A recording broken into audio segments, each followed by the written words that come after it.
বাবার হলো আবার জ্বর সারলো ঔষধে, মানে বাবর, আকবর, শাহজাহান, জাহাঙ্গীর, হুমায়ুন আর ঔরঙ্গজেব এরা কেউ ভারতীয় ছিল না, এরা হানাদার ছিল।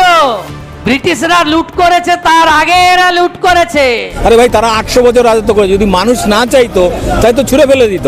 আর ওরা তো কিছু এসে নিয়ে যায়নি। মুঘলরা তো এখানে যা কিছু আজকে স্থাপত্য দেখছে সব ওরা শুভেন্দু অধিকারী এতদিন মোল্লা ছিল, এখন হিন্দু হয়েছে, এখন অধিক পরিমাণে গোমূত্র গোবর খাচ্ছে আর তার মানসিক বিকৃতি দেখা দিয়েছে। এই জন্য ভুলভাল অবাস্তব কথা বলছে, ধর্মীয় সুশ্রুতি দেয়, মুসলিমদের বিরুদ্ধে খেপিয়ে দেয়।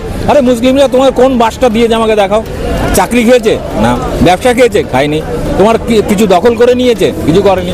ওরা ওদের মতো খাচ্ছে, ওদের মতো। শুভেন্দু অধিকারী বলেছে যে ওই কি বাবার হলো আবার জ্বর সারিল ঔষধে, অর্থাৎ মুঘল সাম্রাজ্যের ইতিহাস এগুলো পড়া যাবে না, তারা হানাদার ছিল, অমুক তমুক। আচ্ছা, হিন্দুত্বের ইতিহাস কি আছে জানে কেউ? আগে খণ্ড খণ্ড বিভিন্ন রাজ্য ছিল, প্রত্যেকটা হিন্দু রাজার সাথে হিন্দু রাজার যুদ্ধ বিগ্রহ লেগে থাকতো। এর বউকে তুলে নিয়ে আসতো, ওর মেয়েকে তুলে নিয়ে আসতো, এই ধরনের ছিল হিন্দু রাজাদের স্বভাব। আমরা যদি মহাভারতের কথা বলি, সেখানে কি করেছে? ভাইয়ে ভাইয়ে যুদ্ধ করেছে। এবং তারপরে কি রামায়ণেও সব জায়গায় আমরা দেখছি ভাইয়ে ভাইয়ে যুদ্ধ, অর্থাৎ তখন হিন্দু রাজাদের মধ্যে ওটাই ছিল। আর সেই হিন্দু রাজত্বের শাসন কত দূর দেখাতে পারবে ইতিহাসে? এখনো পর্যন্ত কোনো হিন্দু রাজার কোনো স্থাপত্য দেখাতে পারবে? সম্রাট অশোক থেকে শুরু করে যা কিছু আমরা দেখতে পাচ্ছি, বৌদ্ধ সাম্রাজ্য, হিন্দু তো ছিল না তখন। তো বৌদ্ধ সাম্রাজ্যে তো হিন্দুদের মানে পার্সেন্টেজ কি 1%ও ছিল না। বুদ্ধদের মেরে ধরে সব কিছু শেষ করে তারপরে গিয়ে দখল করেছে। হানাদার বাহিনী এসছে, অমুক এসছে, তমুক এসছে। আরে ভাই, তারা 800 বছর রাজত্ব করে, যদি মানুষ না চাইতো ছুঁড়ে ফেলে দিত। আর ওরা তো কিছু এসে নিয়ে যায়নি। মুঘলরা তো এখানে যা কিছু আজকে স্থাপত্য দেখছে সব ওরা বানিয়েছে। ওরা তো লুটেরা ছিল না, এমনকি ব্রিটিশরা পর্যন্ত। বলতে বিজেপির থেকে অনেক ভালো যে ব্রিটিশরা অন্তত তারা অনেক কিছু নিজে চুরি করার জন্য রেল লাইন থেকে শুরু করে অনেক কিছু করে গেছে। এরা তো তার থেকেও নিচে। এরা এতটাই জঘন্য, নিজের কোনো অস্তিত্ব নেই, খালি শুধুমাত্র ধর্মীয় জিগির আর মানুষকে মিথ্যা প্রতিশ্রুতি দিয়ে ভুলিয়ে রাখার চেষ্টা করে। ধর্মীয় সুশ্রুতি দেয়, মুসলিমদের বিরুদ্ধে খেপিয়ে দেয়। আরে মুসলিমরা তোমার কোন বাসটা দিয়েছে আমাকে দেখাও। চাকরি খেয়েছে? না। ব্যবসা খেয়েছে? খায়নি। তোমার কিছু দখল করে নিয়েছে? কিছু করেনি। ওরা ওদের মতো খাচ্ছে, ওদের মতো থাকছে। উল্টে আমি যদি চাকরির হিসাব দেখি, সরকারি চাকরিতে মুসলিমদের কত হবে? বেশি হলে 1% বা তারও কম। তাহলে মুসলিমদের তো এখানে আমাদের 33%। তো 30 জন মুসলিমের চাকরি পাওয়ার কথা ছিল, সেখানে তুমি কি করছো? 29টা চাকরি তো তুমি খেয়ে নিচ্ছ। তারপরে তুমি বলছো কোনো কেউ যদি মুসলিমের অধিকারের কথা বলে, কোনো প্রকল্প চালু করে, মুসলিম তোষণ করছে।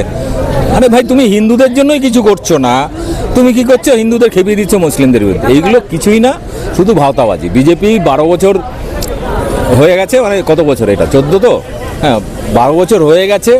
এখানে 4 মাস হয়ে গেছে, মানুষের নেশা কেটে গেছে। আমি সারা ভারতবর্ষ ঘুরে দেখেছি, এবং একটা সময় ছাত্র যুবদের ওই হিন্দুত্বের নেশায় মাতিয়ে রেখেছিল, গোবর ভক্ত বানিয়ে ফেলেছিল, তাদেরও অন্ধভক্তি ছুটে গেছে।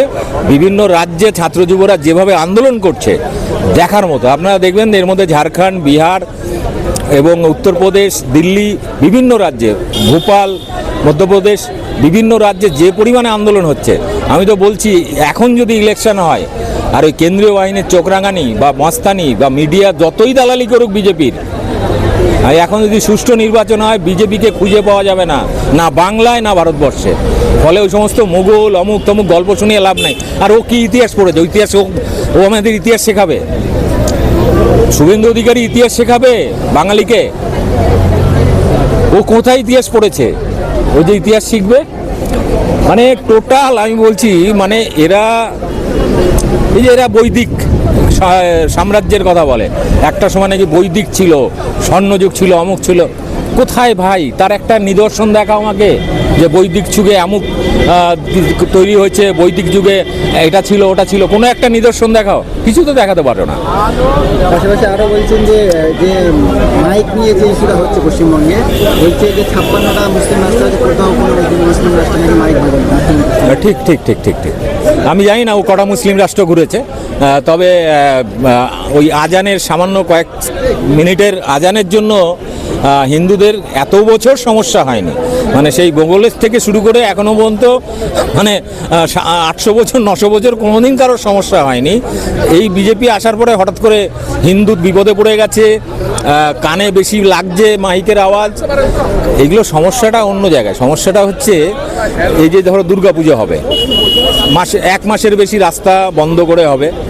এই যে কি কেওড়া যাত্রা না কি একটা হচ্ছে বিভিন্ন রাজ্য জুড়ে, আরে কাওয়ার যাত্রা না কেওড়া যাত্রা, তো ওই কেওড়া যাত্রাতে আমরা দেখছি হাইওয়েগুলো পর্যন্ত মাইলের পর মাইল হাইওয়ে বন্ধ, কই তখন সমস্যা হচ্ছে না?